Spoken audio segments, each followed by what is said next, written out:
Bonjour à tous. Alors aujourd'hui, nous allons recevoir une guidance apparemment particulière. Bon, vous me direz, finalement, chaque guidance peut être particulière dans le sens où elle correspond à un moment de vie et pas un autre. Peut-être une seule personne et pas 150 000. Encore que ça, c'est improbable parce que nous fonctionnons tous sur des lignes énergétiques où nous sommes en grand nombre. Ce qui peut nous permettre aussi, quand on arrive à bien développer sa sensibilité sur ces lignes énergétiques, à bien comprendre que jamais nous ne sommes seuls, quelles que soient les circonstances de notre existence. Il se peut que l'on ressente de la solitude, que l'on ne ressente pas la présence des autres, mais en réalité, on n'est jamais seul. Euh, Depuis quelques jours, j'accompagne une personne chère à mon cœur euh, dans ses derniers instants terrestres.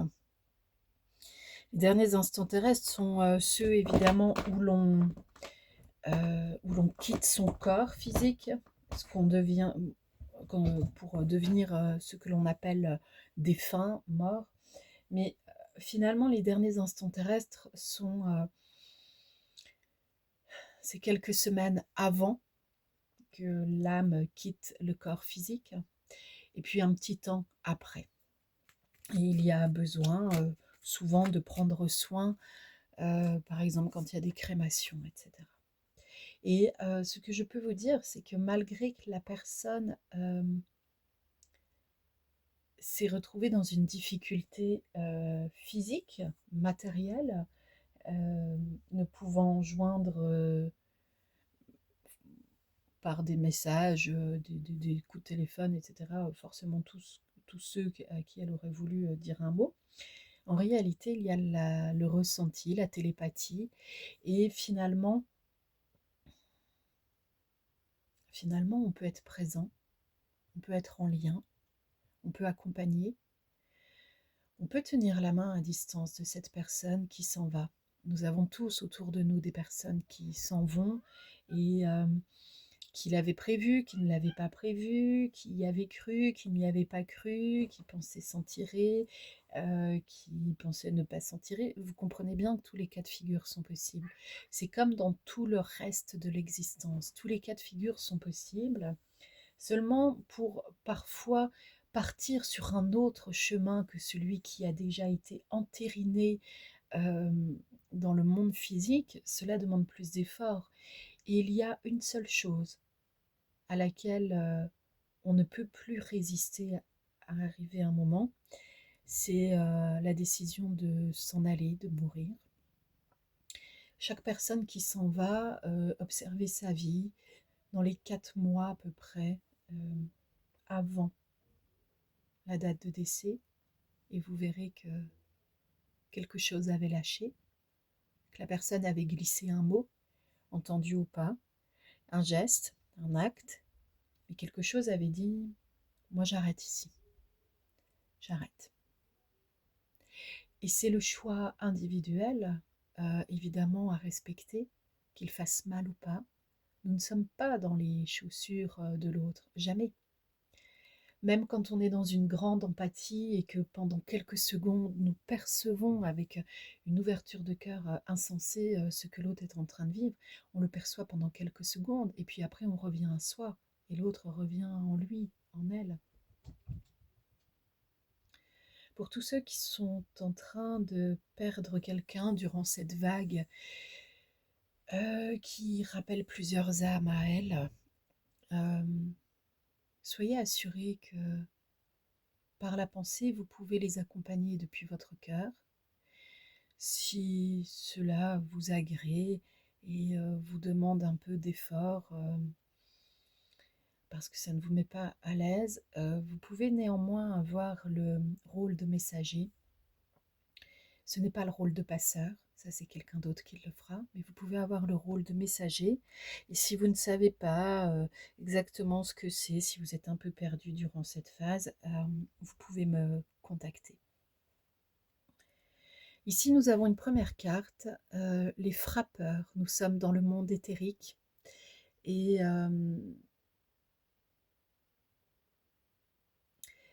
et évidemment que mon amie, la bonne fée s'en allant, on est dans le monde éthérique. Les frappeurs, la zone de l'été, les cœurs purs sont toujours récompensés, la paix règne sur votre esprit. Je perçois que c'est la seule carte que nous aurons aujourd'hui, la seule.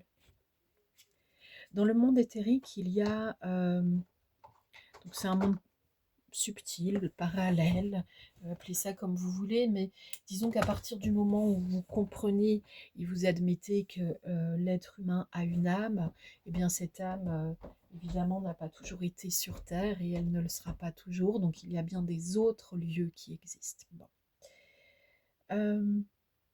Pour ma part, dans ce monde éthérique, j'y perçois un grand nombre d'êtres,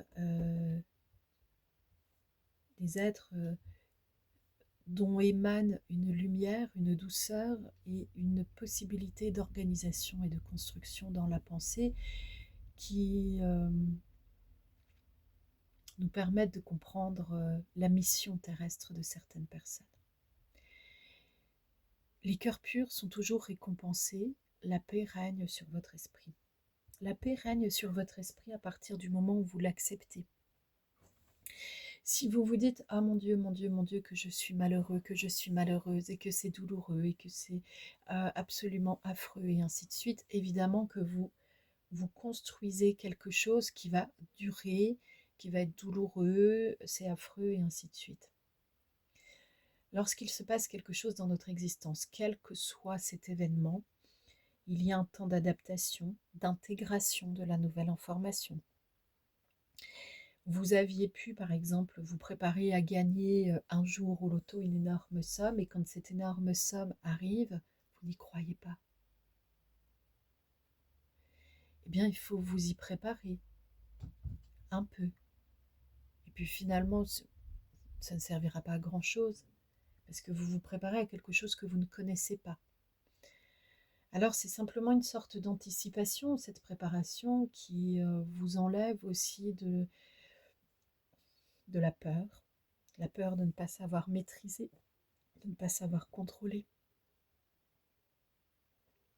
Et il y a une autre méthode dans l'existence, c'est-à-dire laisser toute l'émotion prendre sa place. Soyez assurés que l'émotion ne va pas vous renverser de terre, elle ne va pas vous faire mourir. Si elle est trop douloureuse, vous allez chercher de l'aide, point à la ligne. Si l'émotion ne vient pas et qu'elle est bloquée, allez chercher de l'aide aussi, point à la ligne. Votre cœur est aussi pur que celui de n'importe quelle personne. Et quand on vous parle de récompense ici, c'est simplement vivre le flux émotionnel de façon fluide, sans contrainte. Évidemment, dans les circonstances où l'on perd quelqu'un, quelqu'un s'en va de terre, il y a beaucoup d'émotions mêlées, c'est un vrai mix impensable, intenable parfois, tellement la douleur peut être en effet forte. Mais apprenez à comprendre que cela n'est que transitoire, comme la vie l'était sur Terre, et que si l'on s'attache énormément à une personne, c'est que finalement, on prenait une part de sa vie pour vivre.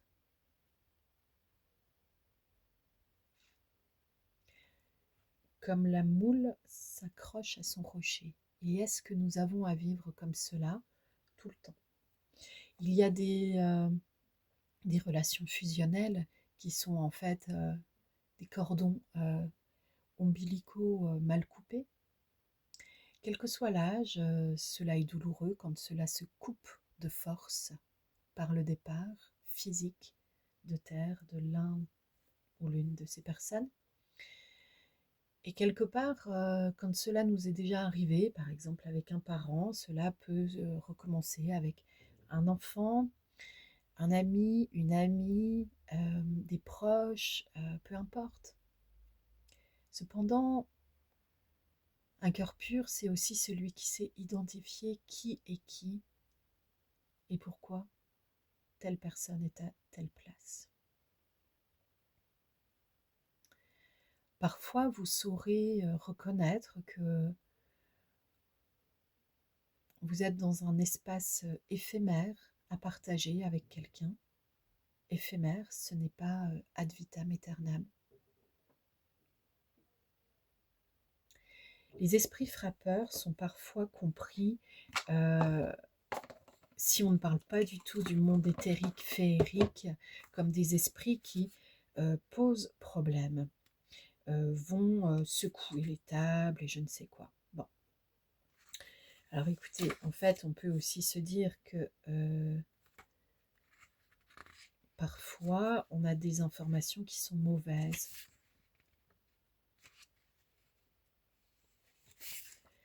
Parce que dans le monde éthérique, il y a des êtres, comme dans le monde humain, qui savent prendre des masques qui correspondent à votre état d'esprit. L'effet miroir existe d'une dimension à l'autre. Cependant, apprenez aussi à comprendre que ceux qui vous ont causé du tort,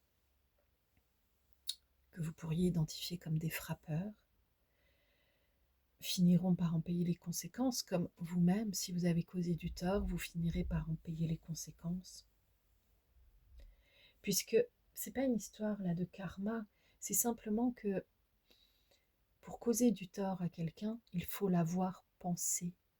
Il faut avoir admis un système de pensée qui, par inadvertance, par inconséquence, a accepté de causer du tort aux autres. Donc il faut avoir accepté de ne pas acquérir la pensée de vouloir du bien aux autres à ce moment-là. C'est donc un système interne qui ouvre cette possibilité. Pour ceux qui se demandent s'ils vont réussir à sortir de cet état compliqué, complexe, douloureux, difficile et ainsi de suite, oui, oui, oui, oui, oui. Vous allez percevoir de la lumière, de la force, vous allez vous rendre compte que vous n'êtes pas seul. Et ça va vous montrer à quel point votre place est importante sur Terre. Pour ceux qui le souhaitent, je propose des accompagnements en fin de vie. Je propose aussi des formations à l'accompagnement en fin de vie. Par ailleurs, vous pouvez trouver l'ensemble de mes livres en librairie online, Marina Petit-Demange. Ici, par exemple, Interprète entre terre et ciel. C'est mon dernier livre de développement individuel, à titre personnel et ou professionnel. Il y a aussi de nombreux romans, comme celui que vous avez là, par exemple, L'odeur de la pluie sur les fleurs d'acacia. En moyenne, vous pouvez tous les trouver aux éditions BOD, là où ils ont été édités. Et puis, quelques-uns, les premiers, étaient chez Amazon et ils sont encore. D'une manière générale, dans ma technique d'écriture, je suis en canalisation directe. Et c'est comme si, par le biais d'un livre, on tendait un miroir sur un bout de chemin qui pourrait être le vôtre, un bout de chemin que vous ne pouviez pas voir, que vous ne pouviez pas regarder en face à face, et par le biais d'une lecture, la lumière se fait. Je vous souhaite à tous de savoir intégrer dans ces énergies de printemps le renouveau qui va être nécessaire parfois pour savoir redémarrer. À bientôt.